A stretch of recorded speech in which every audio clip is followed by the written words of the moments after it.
Olá, eu sou Amaro Fleck, professor de Filosofia da Universidade Federal de Minas Gerais, e esta é a 10ª aula da disciplina Tópicos em Filosofia Política, uma introdução crítica ao neoliberalismo. Na aula de hoje, a gente vai dar sequência à segunda parte da disciplina, que consiste no exame do assim chamado neoliberalismo realmente existente. O neoliberalismo compreendido como uma fase do desenvolvimento capitalista, uma fase iniciada na década de 70 e marcada por uma série de características. E na aula de hoje, a gente vai examinar as interpretações Foucaultianas do neoliberalismo realmente existente. O traço distintivo das interpretações Foucaultianas é o fato deles considerarem, dos diversos intérpretes que seguem de alguma forma a matriz Foucaultiana, ou que se inspiram na obra Foucaultiana para pensar o neoliberalismo realmente existente, o traço distintivo dessas interpretações é a compreensão do neoliberalismo como uma forma de racionalidade. A gente vai examinar na aula de hoje exatamente o que significa isso, o que significa ser uma racionalidade. Mas já adiantando, é uma forma de subjetivação. O neoliberalismo seria uma forma de subjetivação que cria uma certa subjetividade pautada justamente pela lógica mercantil. Tá? Então, a gente vai analisar aqui esses três nomes.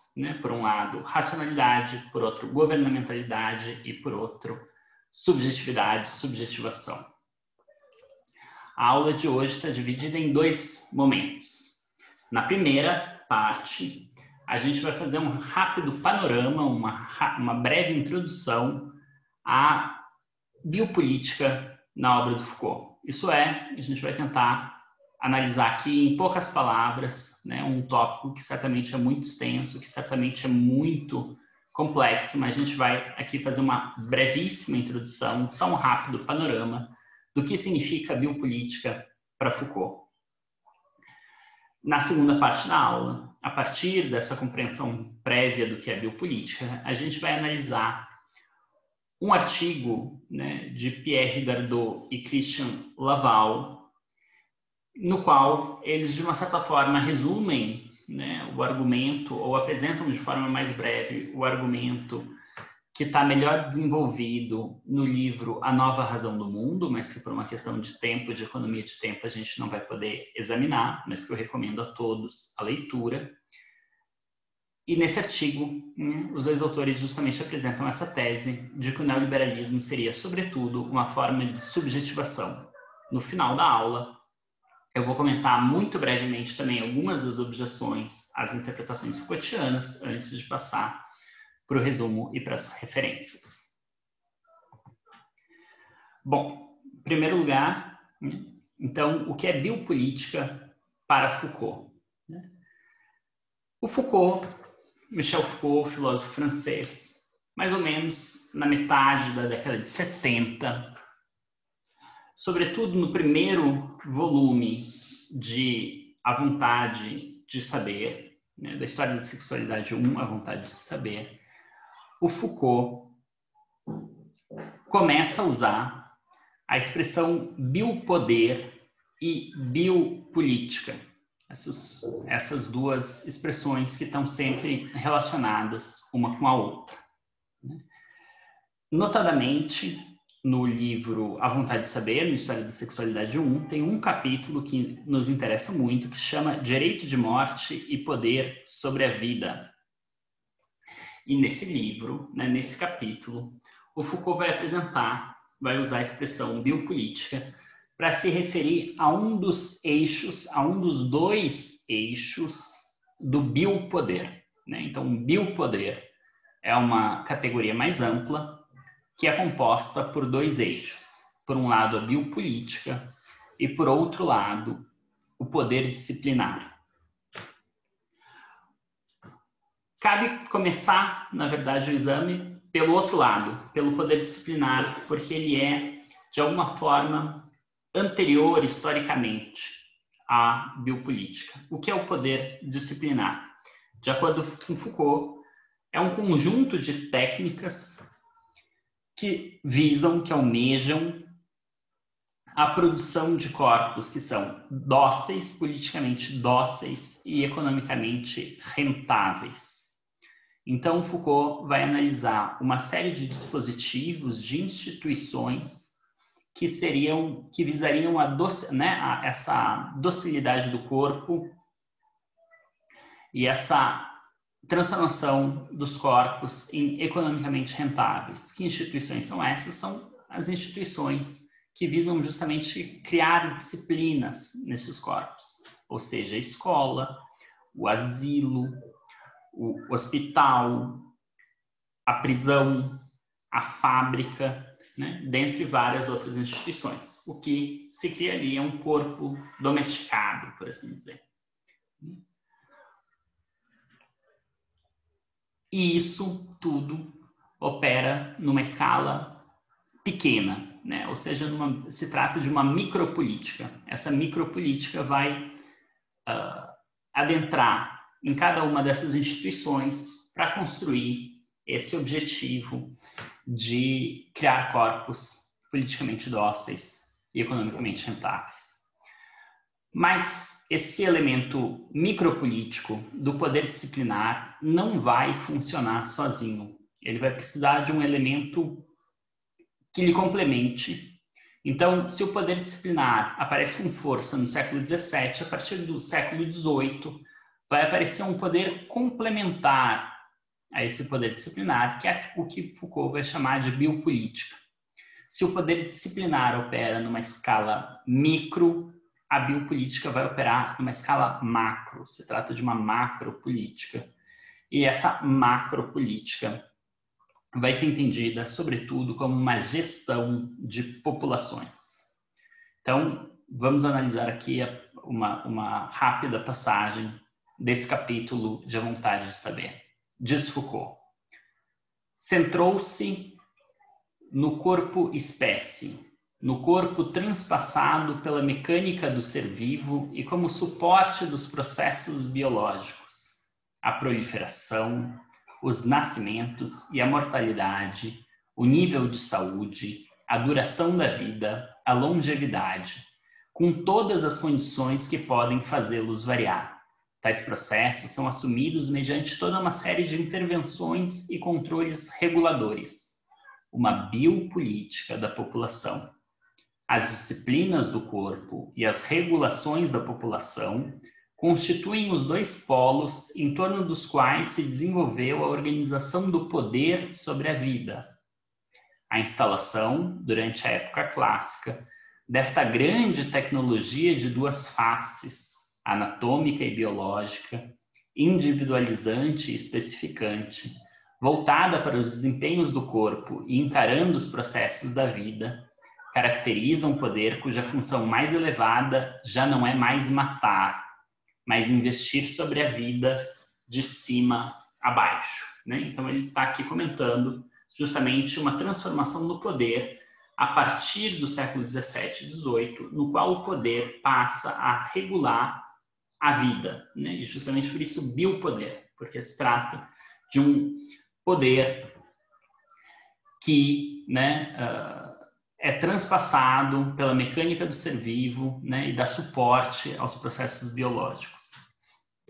Pois bem, junto, né, com essa instauração do biopoder, que se dá, por um lado, por meio do poder disciplinador, por outro lado, por meio da biopolítica, vai haver uma transformação profunda na categoria de população, é o que diz o Foucault, né?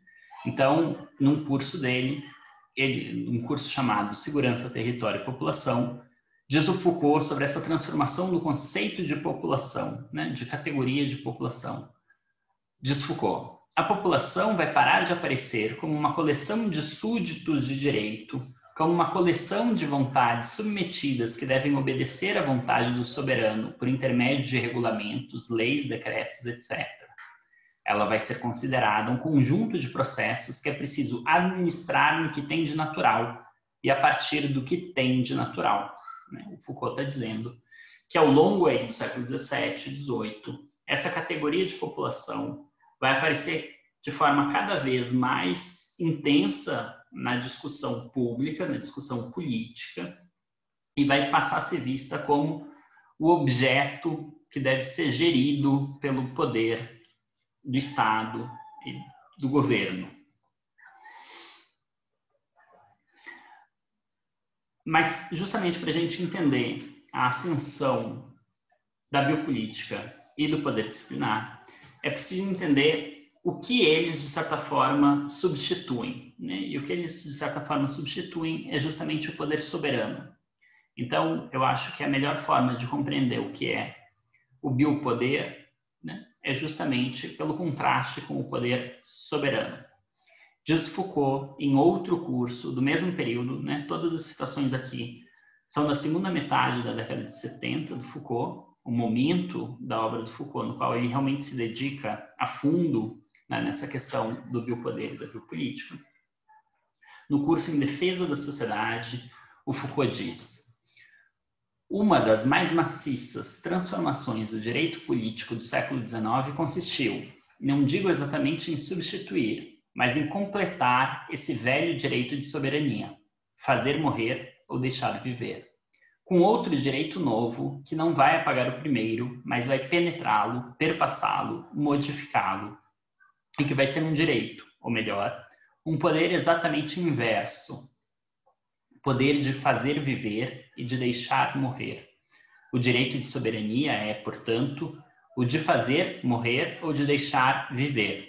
E depois, este novo direito é que se instala, o direito de fazer viver e de deixar morrer. Esse trecho, né, um pouco enigmático à primeira vista,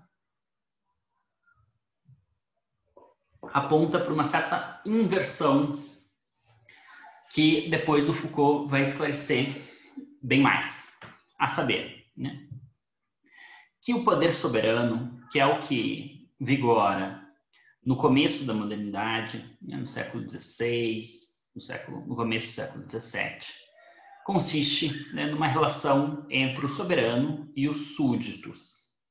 E cabe ao soberano a função de eliminar aqueles indivíduos que representam uma ameaça à ordem social, ao conjunto, né, à nação, né? À nação, ao Estado, à segurança geral. Então, o poder age de forma cirúrgica, ele chega e ele elimina aqueles indivíduos potencialmente ameaçadores, né, para a ordem instituída. Uma vez feito isso, ele simplesmente não interfere, né? Ele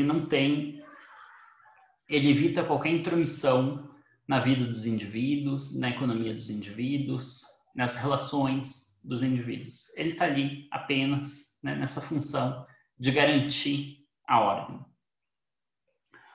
O que acontece, né, é que essa relação entre soberano e súdito é aos poucos substituída por uma outra relação bastante diferente, que é a relação entre governo e população. E nessa relação entre governo e população, o poder não é exercido mais dessa forma cirúrgica para simplesmente chegar ali e retirar aquele corpo potencialmente ameaçador, danino à ordem social, mas agora ele tem uma função ativa, né? Ele busca fomentar um corpo social que seja prolífico e, para fazer isso, ele busca gerir e regular a população. Isso significa que ele vai ter uma preocupação em que essa população seja saudável em termos, né, de ter corpos fortes, bem dispostos, que tenha certas capacidades cognitivas, né, eventualmente saber desempenhar determinadas tarefas, ler, escrever, calcular, né, que tenha justamente uma capacidade corpórea para ficar concentrado durante horas em uma atividade, muitas vezes mesquinha, né, repetitiva, etc. E para isso é preciso criar as condições nas quais um corpo vai se comportar daquela maneira, e por aí vai. Nesse caso, o que o poder faz, né, o que o governo faz, é muito mais, né, uma relação ativa para com a população. Ele faz viver. Por que ele faz viver? Porque por meio, justamente, de um grande conjunto de instrumentos, estimativas, instituições, etc., ele regula, ele gera essa população de forma que esse corpo social se torne mais prolífico, mais fecundo, produza mais, produza melhor, né? Crie resultados econômicos mais grandes. Né? Em todo caso, se trata aqui, né, de uma sociedade que o Foucault também vai chamar de sociedade de normalização, que visa instituir uma norma e regular e controlar todos os que fogem a esse processo de normalização. Justamente por isso, os estudos de Foucault sobre a loucura, sobre os desajustados e por aí vai. Né? Então, Foucault usa mais ou menos como sinônimos o conceito de biopoder e sociedade de normalização. É preciso notar que esse conceito de biopoder, né, e, portanto, também de poder disciplinar e de biopolítica, é um conceito que, por um lado, é descritivo, ele visa mostrar como o poder passou a ser exercido de forma diferente ao longo da modernidade, como o poder se transformou ao longo da modernidade. Mas, ao mesmo tempo, esse conceito é também crítico. Né? O Foucault está dizendo que onde há biopoder, onde há biopolítica e poder disciplinador, há uma forma opressiva de organização social, né? Há algo que deveria, de alguma forma, ser transformado. Isso fica muito claro, porque, por exemplo, o Foucault diz algumas vezes, né, em algumas passagens, que o regime nazista, por exemplo, é o ápice do biopoder. É o momento no qual o biopoder chegou mais próximo de sua efetivação plena. Então, com isso, fica muito claro o potencial crítico, né, dessa compreensão e um dos motivos pelos quais, para Foucault, é tão interessante esse debate. E essa pesquisa, né, sobre o biopoder está no meio de um projeto maior, que é o de fazer uma analítica do poder. Isso é, o Foucault está preocupado não tanto em descobrir o que é o poder, né, mas sim de entender como o poder funciona. Então, isso fica muito claro se a gente pegar uma obra, talvez a mais conhecida do Foucault, que é justamente Vigiar e Punir. Ele não está tão interessado, como costuma ser o caso dos filósofos, em dizer simplesmente o que torna legítima uma pena, uma punição, né, e por que o Estado tem o direito de punir um criminoso. O que ele está interessado em fazer é mostrar como se castiga. É entender como funciona, né, esse castigo, como se exercem, né, as técnicas efetivas de castigar. Então, aqui, ele simplesmente abandona o discurso jurídico usual, que vai falar, não, o Estado tem direito de punir os criminosos, para mostrar como as sociedades foram transformando o modo como se punem os criminosos, ou, enfim, os que a sociedade julgam como criminosos ao longo do tempo. E com isso, né, por meio dessa analítica, ele busca mostrar, né, como o poder realmente é exercido no interior de uma sociedade. E por meio dessa pesquisa, ele chega a uma conclusão segundo a qual, né, o poder não pode ser compreendido como um bem, como algo que se possui, mas somente como algo que se exerce. E aí, justamente, né, se a gente compreende o poder como algo que se exerce, como uma relação que não parte unicamente de um ponto para ordenar a sociedade, mas, né, que passa aí por uma relação complexa, né, e não unilateral, o Foucault vai sugerir né, que o poder cria justamente uma governamentalidade e que a governamentalidade pode ser entendida, de certa forma, como a arte de conduzir condutas. E eu friso muito essa expressão, arte de conduzir condutas. Quer dizer, né, o que o poder disciplinar faz, por exemplo, não é tanto o de ordenar um indivíduo a agir desta ou daquela forma, mas muito mais a de criar um conjunto de normas, a de criar um conjunto de instituições, de práticas, que fazem com que um indivíduo se conduza, né, conduza a si próprio dentro de um certo molde, dentro de uma certa expectativa de ação, de seu curso de ação. Então, por meio do poder, por meio da governamentalidade, se criaria a estrutura na qual os indivíduos atuam. Seria justamente o modo de conduzir condutas, quer dizer, cada indivíduo vai, de certa forma, ter a sua relativa autonomia, vai agir de forma mais ou menos independente, mas dentro de um cenário que não foi escolhido, né? E por causa disso, com intenções que não necessariamente eram as mais autônomas e as mais independentes dele.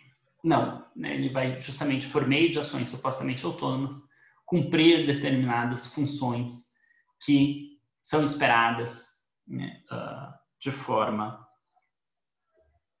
prévia, tá? Essa expressão é muito boa porque aqui está o cerne justamente das interpretações Foucaultianas acerca do neoliberalismo, a saber, o fato de que elas vão entender o neoliberalismo, sobretudo, como uma arte de conduzir condutas.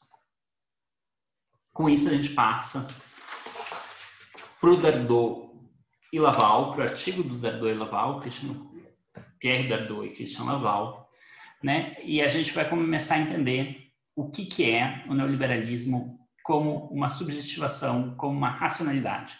Lembrando, tá? O Foucault, ele próprio, no curso chamado Nascimento da Biopolítica, faz uma longa investigação sobre o neoliberalismo, dando uma ênfase muito forte tanto aos ordoliberais, que são os neoliberais, a escola propriamente alemã, a escola de Freiburg, a escola alemã dos teóricos neoliberais da primeira metade do século, como, né, dando uma atenção muito especial a um livro que certamente tem uma influência imensa na história do neoliberalismo, que é O Capital Humano, do Gary Becker, né, um livro da década de 60, de um teórico muito próximo ao Milton Friedman, que por uma questão de tempo, infelizmente, não deu para analisar a fundo aqui, mas que, né, se vocês lembrarem de uma aula lá atrás, eu cheguei a mencionar como um dos 4 principais livros de desenvolvimento da teoria, da doutrina neoliberal. Tá? Então, o Foucault tem um longo exame. É muito interessante porque se trata de um curso ainda na década de 70, onde, portanto, o neoliberalismo é ainda um projeto muito incipiente, né? O neoliberalismo realmente existente está ainda em seus primeiros anos, e justamente por isso é fantástico o fato do Foucault já então ter dedicado uma atenção tão grande aos ordoliberais, à Escola de Chicago, ao Gary Becker em especial. Porém, né, eu acho que o texto do Dardot e do Laval deixa, né, tem a grande vantagem de resumir uma das que talvez a que eu ache a mais interessante das interpretações Foucaultianas acerca do neoliberalismo. É preciso notar, de antemão, no entanto, que o Dardot e o Laval não se consideram, né, eles deixam muito claro uma certa filiação a Foucault, eles deixam muito claro uma inspiração Foucaultiana, mas eles também buscam, de uma certa forma, mesclar essa interpretação Foucaultiana com uma discussão marxista ou a partir de Marx. Eu argumento aqui, essa é uma tese talvez um pouco ousada, né, no curso, que, não obstante, o Dardot e o Laval estão bastante longe de uma interpretação marxista do neoliberalismo e, né, tão estritamente, né, do campo Foucaultiano, porque eles pensam justamente o neoliberalismo como essa arte de conduzir condutas e não a partir, né, de uma configuração de luta de classes, né? Não significa que o Dardot e o Laval não achem, por exemplo, que a luta de classes é uma constelação obsoleta, não existe mais uma configuração anacrônica para pensar os problemas de hoje, né? Mas significa que eles realmente pensam, né, o neoliberalismo muito mais a partir da chave de um processo de subjetivação. É apenas isso que eu estou insistindo aqui. Começo imediatamente citando uma passagem, né, desse texto do Dardot e Laval, uma passagem que está logo no começo do texto deles. Dizem os dois autores franceses: esse modo de regulação, e aqui eles estão falando do momento social-democrata, do momento keynesiano, do pós-guerra europeu, esse modo de regulação estava fundado numa fictícia centralidade do interesse geral na definição das políticas, na prevalência do direito público na organização da ação social, na difusão de normas e formas de organização burocrática nos mais diversos setores, inclusive na produção de bens e serviços, no compromisso salarial entre as classes sociais e na distribuição dos ganhos de produtividade. Para minar e suplantar essa poderosa racionalidade administrativa e burocrática, o neoliberalismo tinha que se constituir como uma forma total ou transversal, com base em um modelo de relação social que fosse transferível para todas as atividades.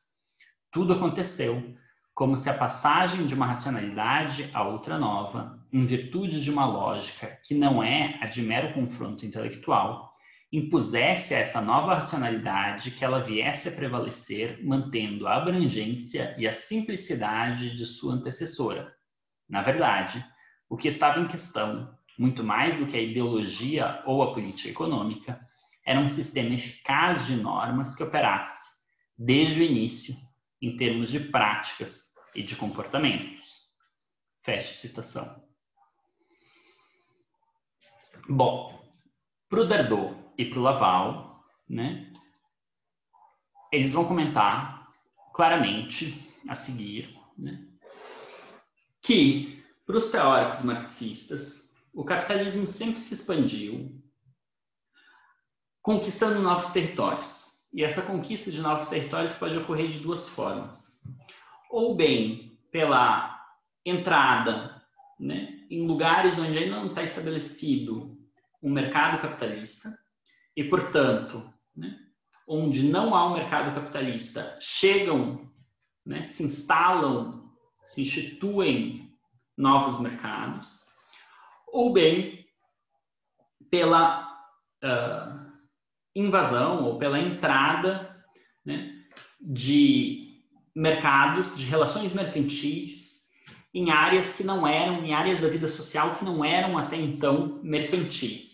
Isso significa para um processo de mercantilização, que não é uma boa expressão, né? Melhor seria algo como mercadorificação, ou se fosse abusar de um anglicismo de comodificação, né? Que significa pegar certas relações, pensem, por exemplo, em relações de cuidado, sei lá, cuidado com os filhos, cuidado com os idosos, né? Relações que não estavam dentro, né, de relações mercantis, que não eram até então relações comerciais, e passam a ser relações comerciais na medida em que avança esse processo de mercantilização, de mercadorificação de todas as coisas. Porém, o Dardot e o Laval argumentam que o que se dá com o neoliberalismo não é nem uma coisa nem a outra. Não se trata da criação de novos mercados capitalistas onde não haviam mercados capitalistas. Nem se trata propriamente da entrada, da conversão de atividades que não eram mercantis em atividades mercantis. E sim se trata de um processo diferente. A saber, né, um processo por meio do qual atividades que não são mercantis, sem se tornarem atividades mercantis, passam a funcionar tal como se fossem mercantis.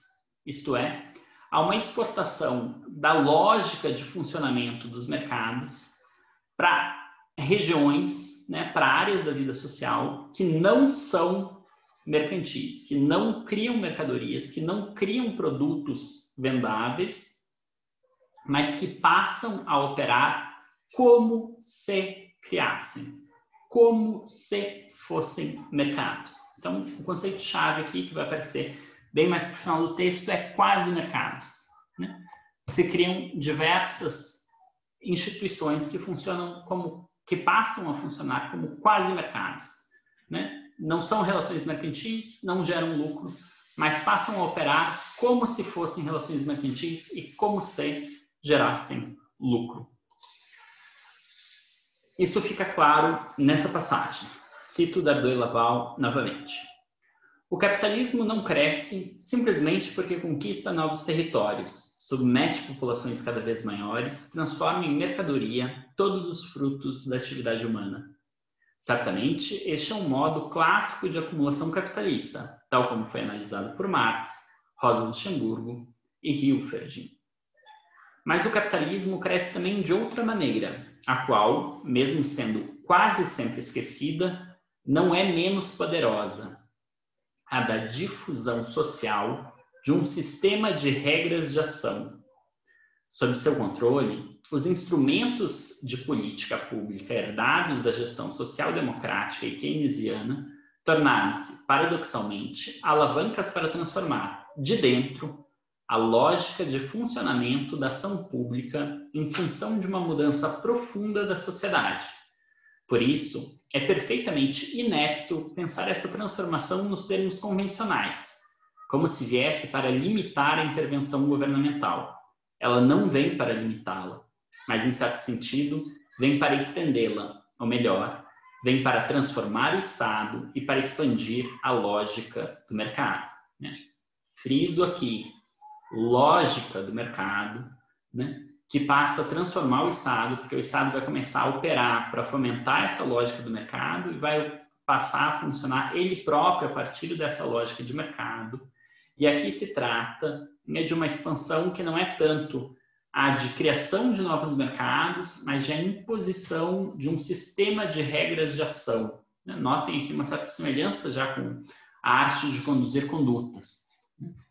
Se trata de uma difusão de um sistema de regras de ação por meio do qual, né, toda a sociedade, todas as relações sociais passam a operar segundo um mesmo sistema de regras de ação. E que sistema de regras de ação é esse? Justamente a da lógica do mercado. Com isso, né, dizem os dois autores, é preciso, então, supor que a racionalidade neoliberal se caracteriza precisamente pela expansão e fortalecimento da lógica de mercado fora da esfera mercantil. Ora, isto quer dizer que o neoliberalismo deve ser caracterizado pela transformação da competição em forma geral das atividades de produção, especialmente daquelas que produzem serviços não mercantis e até mesmo daquelas atividades sociais fora da esfera produtiva. Então, aqui, eles definem esse termo tão importante para eles de racionalidade neoliberal. Racionalidade neoliberal é a expansão e fortalecimento da lógica do mercado fora da esfera mercantil. O que significa aqui fora da esfera mercantil? Evidentemente, né, de uma sociedade complexa como a nossa, e o Dardot e o Laval, né, podem ser tudo, mas eles não são ingênuos, eles não são pessoas que acham que o dinheiro não está imiscuído nas relações mais ínfimas da nossa sociedade. Eles sabem que toda a nossa sociedade gira em torno do dinheiro.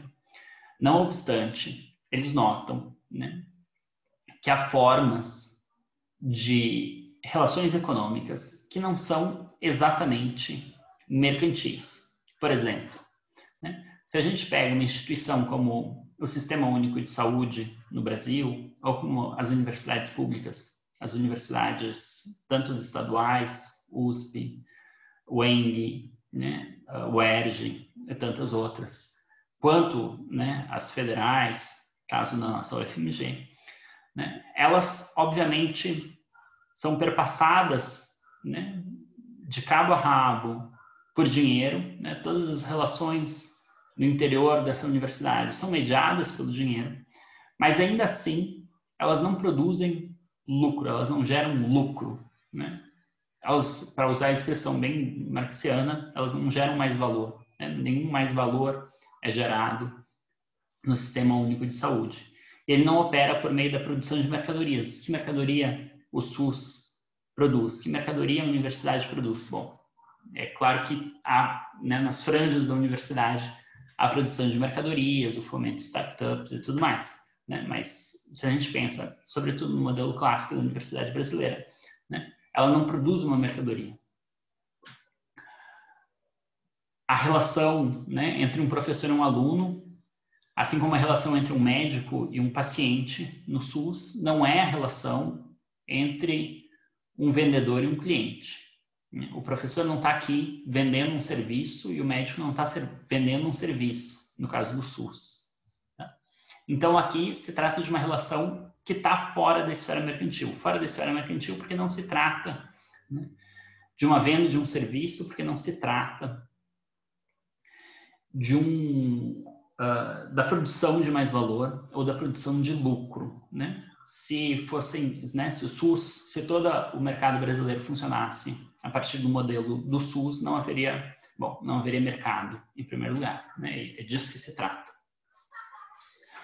Pois bem, né, o que eles estão argumentando é que certas instituições, como justamente o SUS e as universidades, podem, né, passar a operar a partir de uma lógica mercantil e, portanto, a partir de uma lógica, né, que fomenta a competição interna entre seus participantes, ainda sem se transformar em uma esfera mercantil.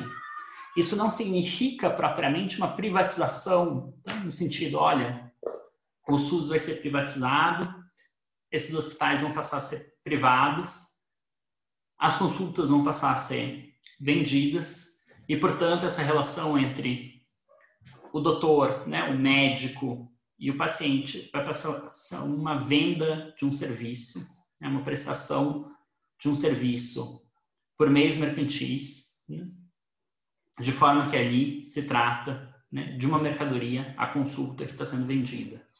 Ou a relação entre o professor e o aluno vai passar a ser a prestação de um serviço no qual o professor é simplesmente, né, um instrumento para o aluno alcançar o diploma, que é o seu objetivo, e isso é uma relação mercantil, no qual o professor oferece um serviço e o aluno compra o serviço. Isso seria propriamente a lógica da privatização, ou seja, a invasão, né, de áreas não mercantis, a mercantilização de áreas não mercantis, que é, de acordo com os marxistas, um dos traços distintivos do neoliberalismo. O que o Dardot e o Laval estão falando aqui é que é algo diferente. Não é isso, não é privatização. O que eles estão falando é, né, que a universidade e o SUS, por exemplo, podem passar a operar de acordo com a lógica mercantil sem serem privatizadas, sem passarem a ser relações mercantis, que produzem lucro, que produzem mais valor. Como? Por meio de uma espécie de mímese, né, de imitação das relações mercantis, que consiste em passar a se organizar, os indivíduos ali dentro vão se conduzir de forma similar, né, aos indivíduos que agem em relações mercantis. Então, cada vez mais, né, uma linguagem de administração de empresas vai passar a vigorar, né, no interior de relações estatais, de relações de governança, de relações, né, que, a princípio, deveriam ser pautadas por outra lógica. Avanço mais um pouquinho. Dizem Dardo Laval, cito novamente os dois autores. A política dos governos, nessas condições, experimentou uma mudança significativa. O Estado passou a se comprometer com apoios logísticos, fiscais e diplomáticos, mais e mais ativos em favor dos oligopólios, tornando-se assim seus parceiros na guerra econômica global. Isso explica porque o Estado se tornou um receptor da pressão da concorrência global, passando notadamente a conduzir diretamente a reforma das instituições públicas e das organizações de assistência social em nome da competitividade nacional. No entanto, o que está em jogo, mesmo para além da transformação do Estado, vem a ser a gestão de pessoas, no sentido dado por Michel Foucault, ou seja, porque essa mudança tem por alvo os indivíduos e os seus modos de vida. Isso é, passa a ser função do Estado garantir que as empresas nacionais tenham competitividade no mercado internacional. Isso significa que o Estado tem que fomentar as condições para que isso aconteça. E como é que o Estado vai fazer isso? Promovendo reformas. E que fazem essas reformas? Diminuir o custo da contratação de mão de obra, diminuir o custo do trabalho, aceitar certas funções, né, passar a desempenhar certas funções que antes não seriam desempenhadas por ele, né, para fomentar essa indústria nacional, para fomentar essas empresas nacionais num mercado que é ele mesmo internacionalmente competitivo, né? Então, o Estado passa a ter uma função ativa aqui em melhorar a competitividade das empresas nacionais para elas se destacarem no mercado internacional.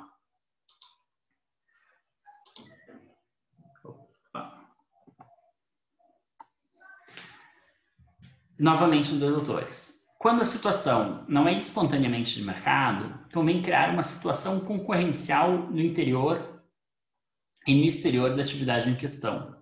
Ou seja, uma situação de mercado sem mercadorias, algo que se pode chamar de um quasi-mercado. A avaliação quantitativa é o elemento decisivo dessa construção de quasi-mercados. É aquilo que opera a imposição da norma competitiva, para pôr os indivíduos em concorrência. Para empurrá-los ao máximo desempenho, é preciso pôr um preço sobre o que eles fazem e mesmo sobre o que eles são. A avaliação quantitativa consiste no método pelo qual se guia os indivíduos, forçando-os a se controlarem a si mesmos, transformando-os em sujeitos do cálculo, de tal forma que eles possam cumprir os objetivos que lhes foram atribuídos, como se estes se originassem dos seus próprios desejos. Notem, então, isso aqui já operava no interior das empresas capitalistas. O que se trata agora, né, essas empresas capitalistas conseguiam que os indivíduos fossem o mais eficientes possíveis, né, fossem os mais rentáveis possíveis, alcançassem, desempenhassem as suas melhores performances, justamente por uma série de coações, né, mas essas coações têm por objetivo justamente fomentar a competitividade, né? Na medida que eles ficarem competindo permanentemente com seus colegas, eles vão chegar a desempenhos melhores. O que o Dardo e o Laval estão argumentando é que, né, se isso se disseminou primeiro dentro das empresas, isso vai passar a acontecer também fora das empresas, né? No âmbito, por exemplo, das universidades, dos sistemas de saúde públicos, do judiciário, da política, etc. Então, se vocês pegarem, né, E como é que se dá isso? Né? A pergunta que eles estão fazendo é como é que isso ocorre efetivamente? E aí eles vão argumentar, né, que o elemento decisivo nessa construção de quase-mercados, no fato da imposição desse sistema de regras de ação, que consiste basicamente no fomento à competitividade, né, isso vai se disseminar para outras esferas, sobretudo por meio da avaliação quantitativa. E uma avaliação quantitativa, né, que precifica os produtos criados. Então, por exemplo, se pergunta, o que faz um professor universitário? Um professor universitário, ele forma estudantes. Então, ele vai ser avaliado de acordo com quantos estudantes ele formou, quantos orientandos de iniciação científica ele teve, quantos TCCs ele orientou, quantas dissertações de mestrado, quantas teses de doutorado, né? Qual a evasão do curso que ele trabalha, né? E dados, dados e dados. Mas não só, ele não apenas forma pessoas, ele faz pesquisa. Então, eu preciso ver quantos artigos ele publicou, preciso criar um mecanismo de precificação desses artigos, porque nem todos os artigos vão ser iguais, né? Então, eu preciso dizer que um artigo que ele publicou numa determinada revista vale 100 pontos, numa outra revista 85, numa outra 70, se ele publicou numa revista não acadêmica, isso não vale, e por aí vai.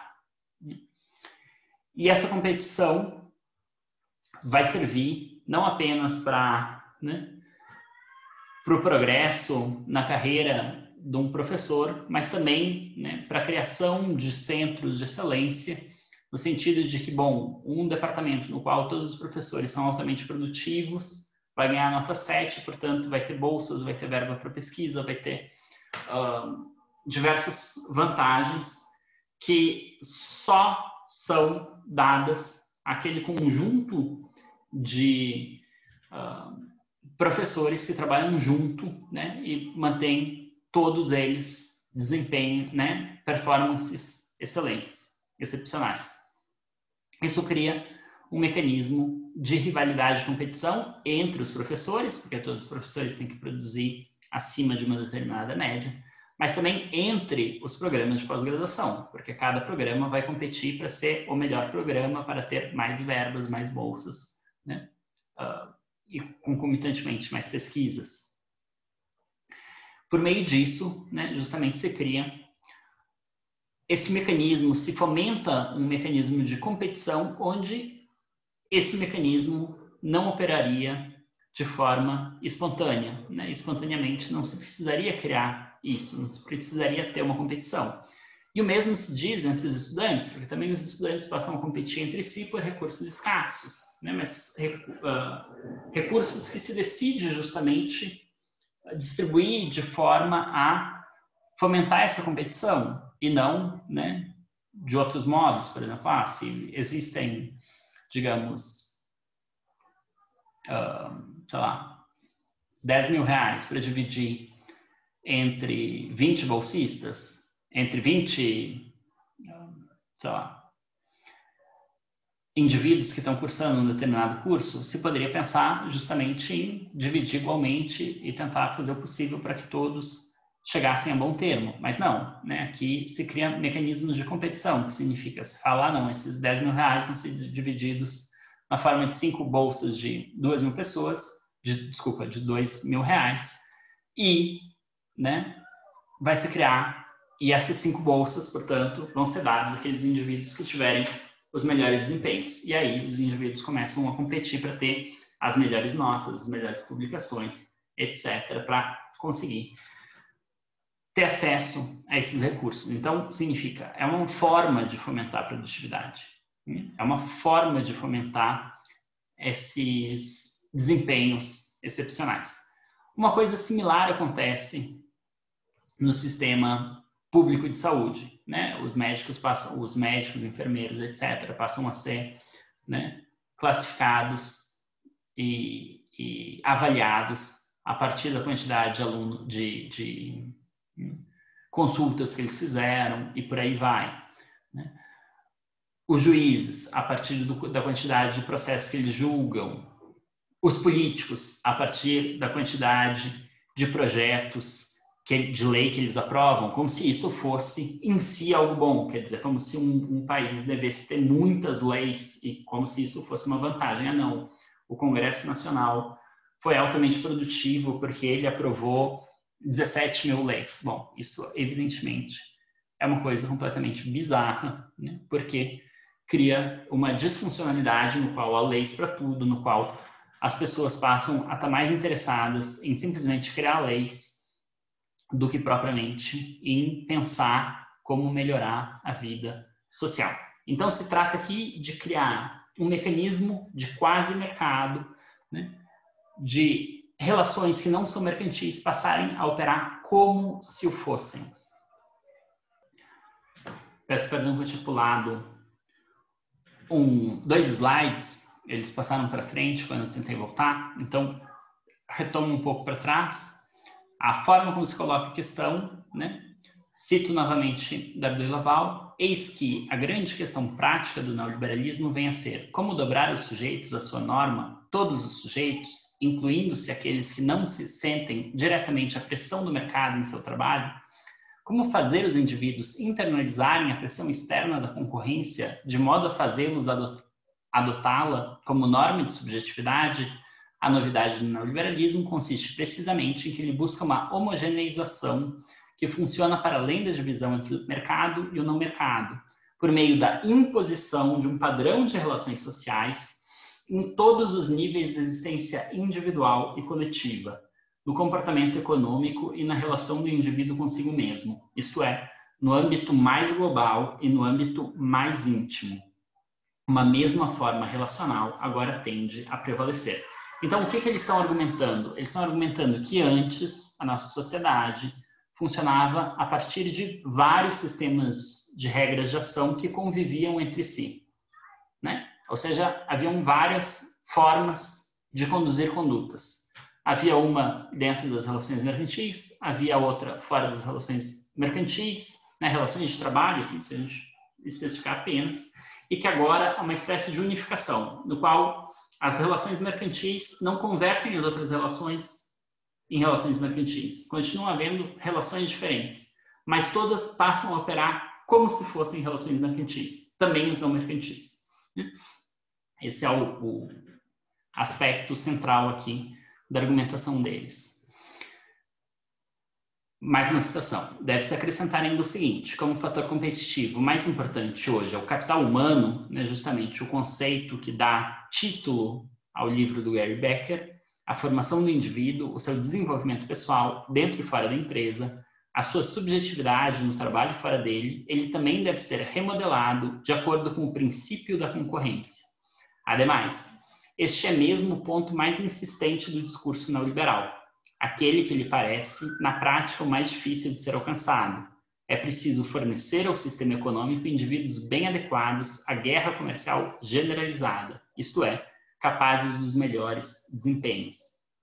É precisamente assim que a competição se torna um padrão geral a ser transposto para qualquer atividade concreta.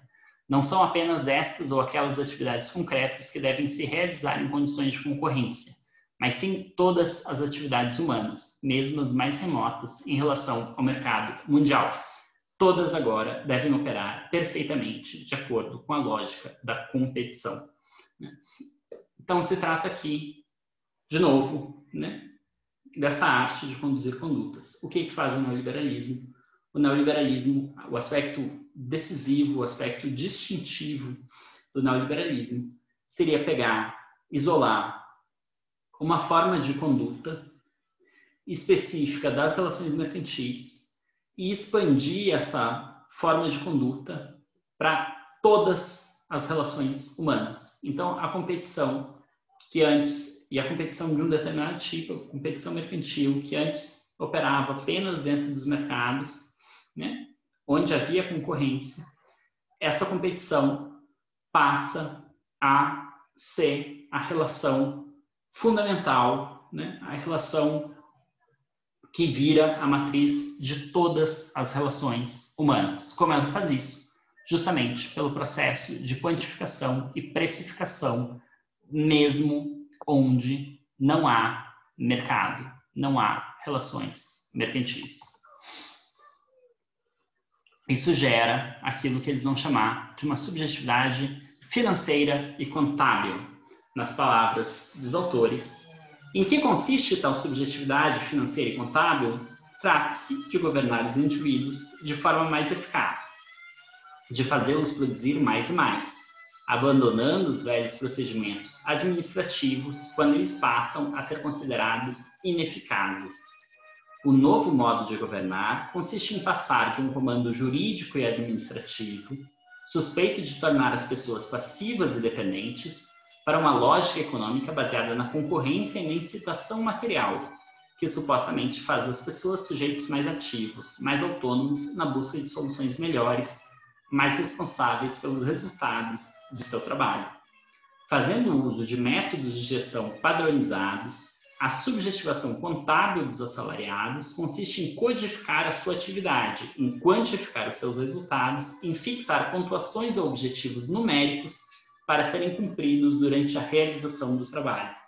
Para tanto, apela-se às técnicas de calibração e de avaliação da atividade realizada, visando comparar os resultados obtidos com os objetivos fixados, assim como punir material e simbolicamente a falta de realização efetiva. Introduz-se também constantemente novas pontuações e novos objetivos. Então, todo esse discurso do empreendedorismo, todo esse discurso de do trabalho por metas, né? E de metas que são que exigem cada vez mais dedicação, cada vez mais comprometimento com o trabalho. Porém, né, vocês devem estar se perguntando por que exatamente isso consegue se efetivar, né? Por que os indivíduos aceitam participar dessas relações? Por que os indivíduos passam a se comportar dessa forma, a conduzir a si próprios, né, dentro dessa estrutura? Os dois autores vão oferecer algumas indicações de respostas. Menciono mais uma vez o texto deles. Vigie melhor para que se produza mais. Vigiar melhor, ou seja, de forma mais eficiente, não consiste em sobrecarregar o comando autoritário e em apertar as travas da regra burocrática. Consiste em pôr em prática um dispositivo por meio do qual o indivíduo se vê forçado a vigiar constantemente a si mesmo, autocontrolando-se e, melhor ainda, sentindo-se compelido a ultrapassar continuamente as metas numéricas para não sofrer as sanções relacionadas à falta de eficiência e para se beneficiar das recompensas do desempenho. A imposição da subjetividade contábil exige a construção de um conjunto de sistemas de informação e de incentivos que funcionarão como dispositivos semelhantes ao mercado, os quais operarão conforme o modelo do mercado. Ele forçará os trabalhadores a atuar nesses mercados como se fossem empresas, procurando gerenciar os seus esforços com o fim de maximizar seus ganhos.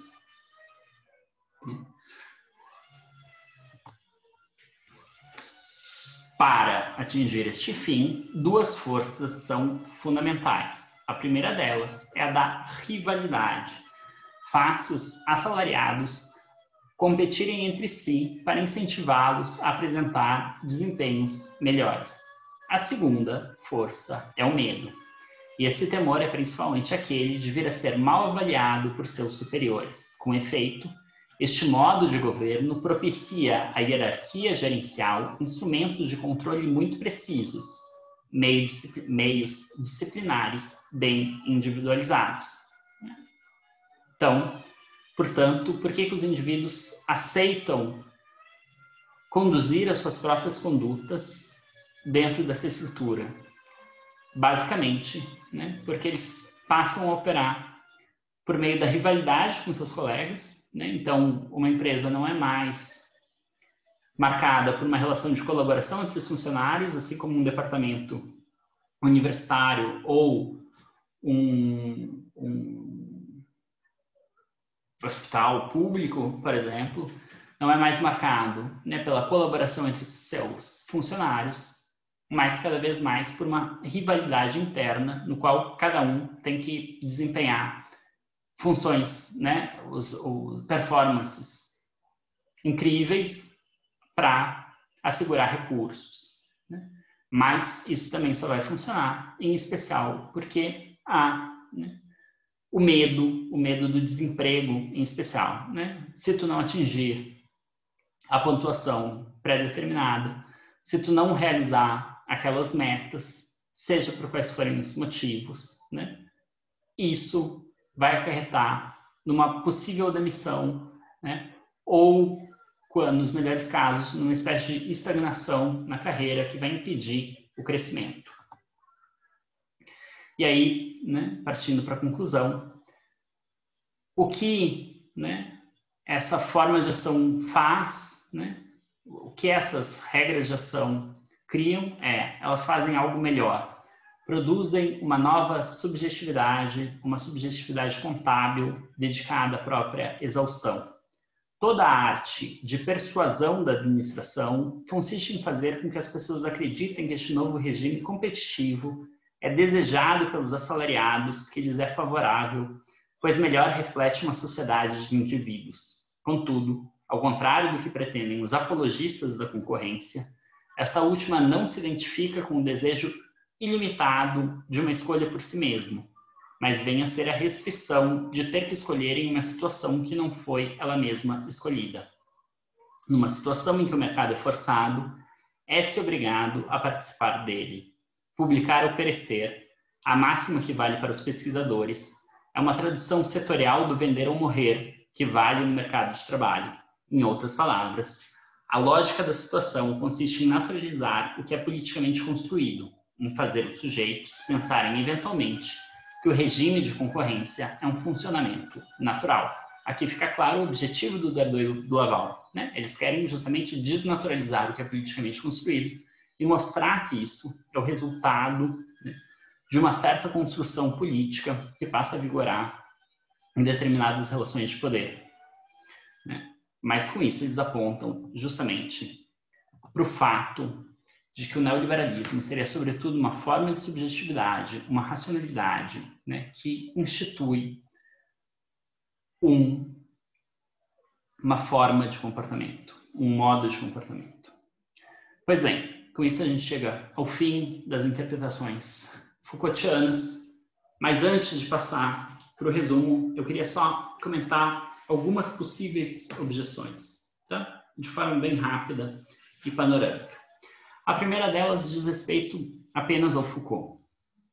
A interpretação bastante incipiente. É fantástico o fato do Foucault, já nos anos 70, trabalhar com esse tema, quer dizer, ele parece estar intuindo, né, a direção para a qual a sociedade estava se movendo no momento em que isso ainda não era evidente. Isso é um mérito incrível do Foucault. Mas é preciso notar, né, que uma certa construção excessivamente enigmática por parte dele, né, faz com que as interpretações acerca da sua obra, né, ou da sua do que ele está dizendo acerca do neoliberalismo sejam as mais distantes, as mais distintas, né?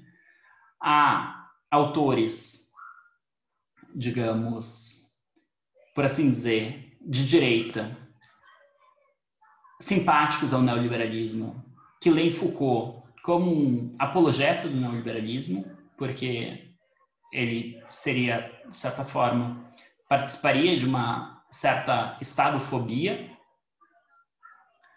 ele estaria defendendo o liberalismo, ou pelo menos é isso que eles argumentam. Há autores, por assim dizer, de esquerda, que também acham que o Foucault, de uma certa forma, é um apologeta do neoliberalismo, ou um apologeta do liberalismo que aceitaria certas consequências do neoliberalismo, certas partes do neoliberalismo, justamente no seu elogio a esse empresário de si mesmo, né, esse modelo de subjetividade baseado numa suposta autonomia. Eu acho que essas interpretações estão profundamente equivocadas, eu acho que essas interpretações não acompanham o movimento do texto Foucaultiano, porém é preciso notar que essas interpretações não surgem do nada, elas surgem justamente do fato do Foucault optar muitas vezes por uma construção bastante enigmática nos seus textos, né? E tentar justamente evitar posicionamentos, mas nesse processo de evitar posicionamentos, o custo acaba sendo, né, não deixar propriamente claro o que ele está querendo dizer.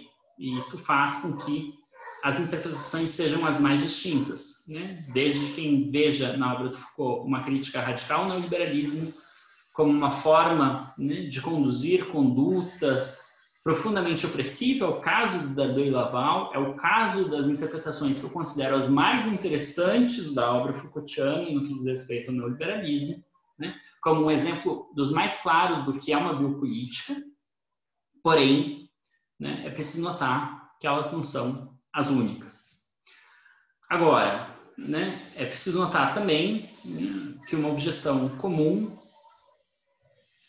às interpretações Foucaultianas em geral é que elas acabariam, de uma certa forma, né, sendo pouco específicas. Há quem, por exemplo, é o caso de um autor que a gente vai, inclusive, ler né, vai comentar rapidamente na próxima aula, o Loic Vacuan, né, que eu estou chamando aqui de bourdieusiano.